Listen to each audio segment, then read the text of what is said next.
సౌలు అందరికీ తెలుసు, యోనాతాను అందరికీ తెలుసు, ఎబ్నేరు తెలుసు, అబ్నేరు తెలుసు, కనబడ్డ వాళ్ళందరూ తెలుసు. కానీ ఏనాడు దావీదు ఎవరికి తెలియదు. ఒక రోజున దావీదును తీసుకుని వచ్చి యుద్ధంలో నిలబెట్టి ఏట్లో రాయి చేతబట్టి ఒడిశల గిరగిర తిప్పి దేవుని పేరట యుద్ధం చేస్తే అంత ఎత్తైన వాడు నేల కొరిగిపోతే కత్తి తీసుకుని అతని తల నరికాడే. అప్పుడు వీళ్ళందరనే మాట్లాడు తెలుసు. అధ్యాయం ఇంటికి వెళ్ళా చదవండి. ఈ పడుచువాడెవడు, ఈ చిన్నవాడెవడు, అంతగా అతనికి ఎదురుగా పరిగెత్తి ఎంత కార్యం చేసని. ఇప్పటి వరకు గొర్రెల కాపరి అడవికి తెలుసు, సింహాలకు తెలుసు, మేకలకు తెలుసు, అక్కడున్న ముళ్ళ పొదలకు తెలుసు. ఇప్పుడు వాళ్ళ సంతతి ఎక్కడ తెలియబడుతుంది తెలుసా?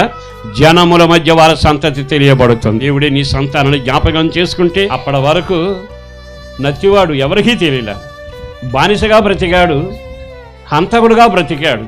కానీ అతను దేవుడు తీసుకుని వచ్చి ఎర్ర సముద్రం పాయలు చేశాక జరిగిన చరిత్ర చూస్తే దేశంలో ఉన్న వారంతా ముక్కు మీద వేలేసుకున్నారట. ఏల్పులు అలాంటి వాడు లేడు, అతని సేవకుడెతడు. నత్తివాడికి ఎంత ఆధిక్యత కలుగుతూ వచ్చింది. జనములలో నీ సంతతి తెలియబడునుగాక. ఇంతటితో నీ చరిత్ర మొదలవబోతా ఉంది. అక్రమం చేసి పైకి వచ్చాడు అనిపించుకోకూడదు, ఫలానాని ఆర్పిడి పైకి వచ్చాడు అనిపించుకోకూడదు, అట్లాంటి వ్యాపారం చేసి పైకి వచ్చాడని కాదు. నిన్ను చూసినప్పుడు వినబడవలసిన సాక్ష్యం ఏంటో తెలుసా? వీరు యెహోవా చేత ఆశీర్వదించబడిన సంతానం, యెహోవా చేత దీవించబడిన సంతానం, యెహోవా చేత అభివృద్ధి పొందిన సంతానం. చేతులు జోడించో సేవకుడుగా చెబుతున్నా. ఈవేళ నువ్వు రేఖాబీరులాగా నీ సంతానానికి దీవెని తీసుకున్న వ్యక్తిలాగా ఉంటున్నావా? అనామకుడిగా ఉంటున్నావా? ఒకటి, నీ సంతతి తెలియబడాలి.